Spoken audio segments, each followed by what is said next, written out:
All Dan Hartwig here, Colorado Certified Nursery Professional, Sales Associate here with Fossil Creek Nursery. Today we are welcome back to our continuing series of live stream plant talks. Today is how to care for your newly established plants, specifically transplant shock, how to avoid it, how to get a plant from our nursery into your landscape while keeping it happy and healthy.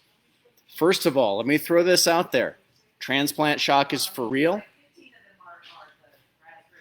It is going to happen to your tree no matter how properly you care for it. Here's what we're going to do is we're going to go through about 5 steps to minimize transplant shock and to deal with it when it does happen. First of all, let me remind everybody, this is super important. Being transplanted is not part of that tree's natural life cycle. Most of this talk will be geared toward the care of a balled and burlapped tree. However, a container tree, we're going to use the exact same steps. They're going to experience the exact same problems. Container trees do tend to experience a little bit less transplant shock than a ball and burlap tree. Here's the reason why is that container tree has spent its entire life in a big bucket of potting mix. It's got a fully established root system. That balled and burlap tree lost about 90% of its root system when it was harvested. So Dan, why on earth would I want to get a ball and burlap tree? Well, a ball and burlap tree has a serious advantage over a container tree in that we can get you a tree that's probably about 5 years more established than anything we can sell you in a little bucket of potting mix. All right, expect 1 year of recovery time for every inch caliper. Caliper, what's that? Caliper is basically how our industry measures trees. Of course, if we sell you a tree in a container, we're going to price it and market it by container size. The Colorado Department of Agriculture insists that we use metric, but you're going to hear your nursery professional refer to it as a number 10, a number 15, a number 20, a number 25. That's just take 25 gallons, subtract a little bit. That's how big a number 25 is. However,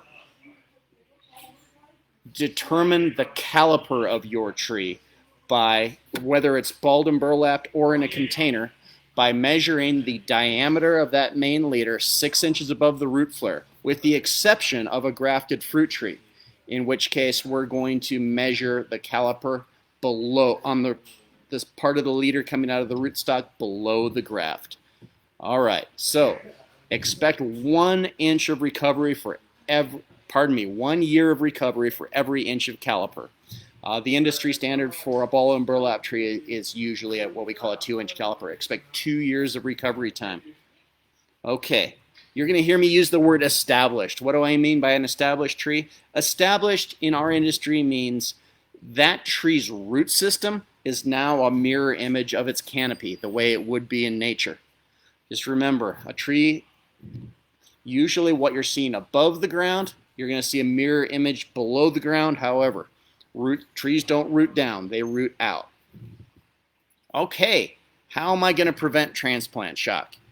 So, first of all, plant that tree correctly. That is a topic for another video. We have certainly got one on our Fossil Creek YouTube channel about the correct way to plant both a ball and burlap tree and a container tree. Also, feel free to call your certified nursery professionals for some advice on that. This will be focused on I've already planted my tree in accordance with the instructions that came with it. Water. Water is the single most important factor in determining how your tree will do. Remember, your tree doesn't have many roots.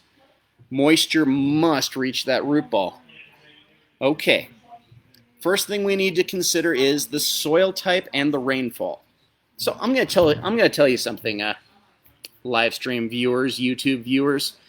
Since you've chosen to join us in our plant talk today, I can tell you right away, you're an intelligent person. You're a person of class, sophistication, learning, culture. Guess what? Your automatic irrigation system is none of those things. It is idiotic. It is smart irrigation is not smart. That little computer timer running your irrigation doesn't know how hot it is. It doesn't know how much rainfall. It doesn't know what that plant's water needs are. It doesn't know how much it's rained in the last 24 hours. Even smart systems, I would discourage anyone from putting a newly established tree, a newly planted tree on automatic irrigation. Once established, that's a different story. Again, a topic for a different day's conversation. All right.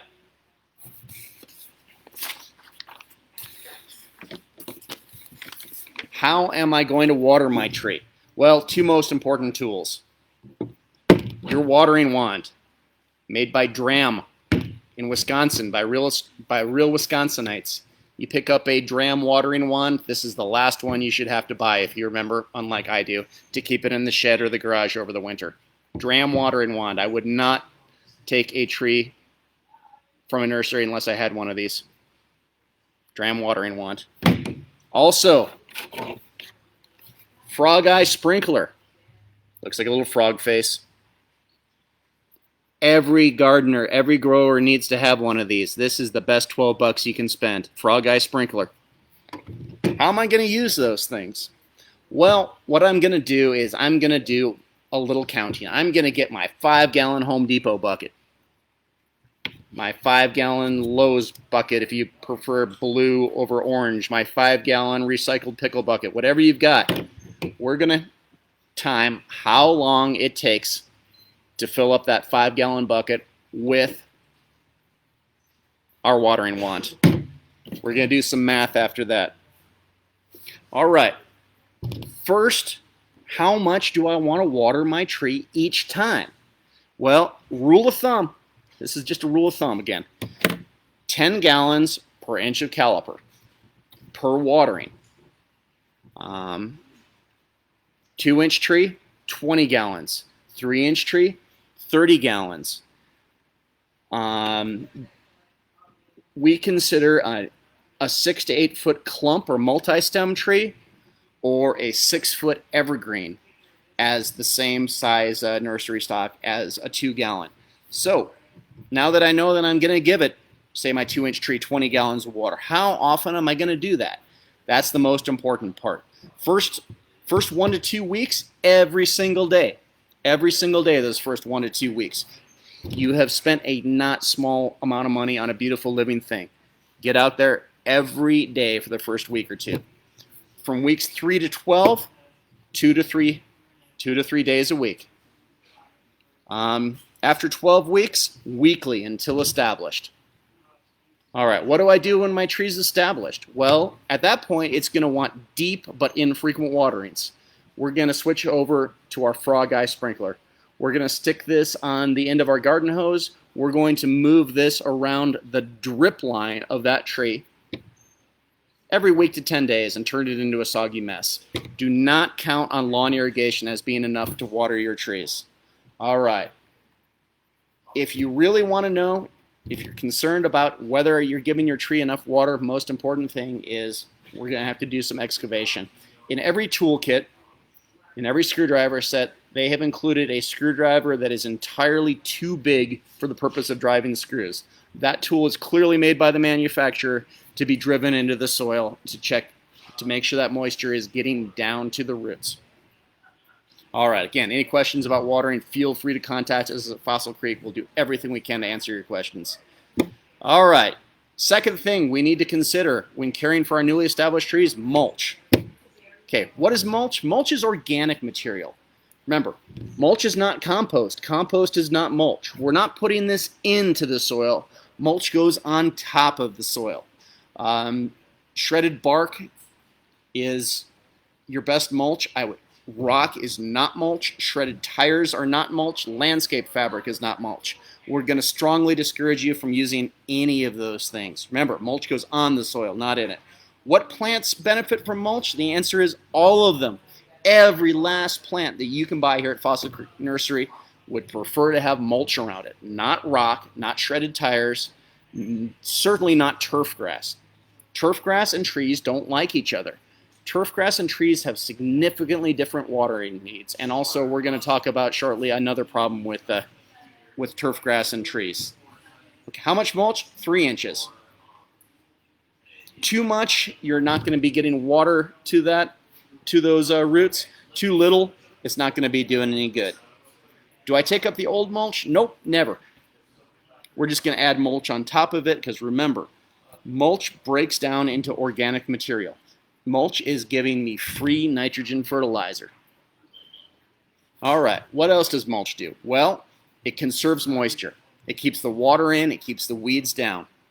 It moderates soil temperature, and most importantly, it keeps lawnmowers and string trimmers away. Remember, you want mulch around your tree. I'll tell Hunter you said hi. Hey Hunter, hello. There is a tree damage,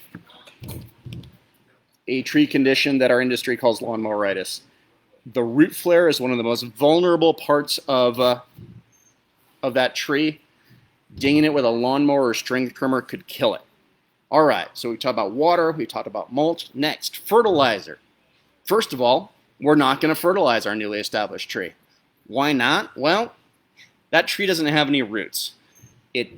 Fertilizer is not the solution. Okay, Dan, you've suggested I use fertilome root stimulant. Well, calling this a fertilizer is really pushing it. Let's look at the analysis on this. 4-10-3. Remember, that is amount of, by volume, nitrogen, phosphorus, potassium. 4% nitrogen by volume. That is really, really negligible. 10% phosphorus by volume. Yeah, we're giving a little bit of phosphorus macronutrients to encourage root growth. All of 3% potassium. That is for that plant's health and reproductive functions. That is not what we need right now. So why would I want to use fertilome root stimulant? The reason is right here in really small print. 0.0004% by volume. It is called I3B acid. That is a synthetic version of one of the 5 plant hormones. In this case, it's the one that tells that plant you need to grow roots. Remember, our goal as a grower, while that tree gets established, is to develop a root system. Okay, when do I want to start fertilizing my tree? Well, the answer a lot of the times is never. I would not fertilize an established tree unless it had a specific nutrient deficiency, and if it was showing a nutrient deficiency, get a soil test. Watch our video about soil science, about soil sampling and soil testing. Don't guess, test. I can sell you any number of expensive products, but unless you get a soil test, which is $40 well spent, I'm not sure if I'm going to sell you the right product or not. Okay. Pruning. We're only going to prune anything off a tree until it's established if it is one of 5 things. If you see something that is dead, damaged, diseased, crowded, crossing. We're not going to prune for shape. We're not going to prune for size. We're going to do a minimal amount of pruning just for the health of that tree. Remember, trees are solar powered. The last thing we need right now is to be removing the power source for those trees. Trees do something that even the smartest animal can't do. We cannot turn sunlight into sugar. We need plants for that. Plants need leaves for that. Cutting them off, last thing we want to do. All right. Once my tree's established, should I prune it? Well, I would advise you as a residential gardener, as a homeowner, as a small orchard manager, only to prune for dead, damaged, diseased, crowded, crossing. For a shade tree, we're going to highly recommend that you hire a pro to prune that tree about every 3rd year. The cost of that will be significantly lower than the cost of a repair or removal. Finally, support. Remember, support is not to keep the leader of a tree straight. Support is to keep the root ball of that tree in contact with the soil. If that root ball is constantly moving around, that tree is going to have a really hard time getting roots from that root ball into the soil. Avoid staking your tree too rigidly. This can cause two serious problems. It can cause those straps, and we're always going to say use canvas straps. Never wire, never twine, certainly never garden hose to secure that tree. That's going to cause wounds. Also, keeping it rigid actually makes it more likely to have wind damage, not less likely. Finally, remove those stakes and that support after 1 year. Take your Sharpie, write the date of installation, take them down exactly 1 year after you put them up. Again, remember, the two problems about leaving a tree staked too long is, first of all, those traps are going to cause wounds. Second of all, it's going to encourage that tree to get top heavy. All right. Thank you so much for tuning in. Thank you so much for being customers of your local family-owned nursery. We really appreciate your business. We really appreciate you watching and liking these, sharing these videos. If you have any questions about transplant shock, about how to avoid it, give us a call here at Fossil Creek Nursery. Feel free to ask for your Colorado Certified Nursery Professional. Again, thank you for stopping by today. Have a great weekend.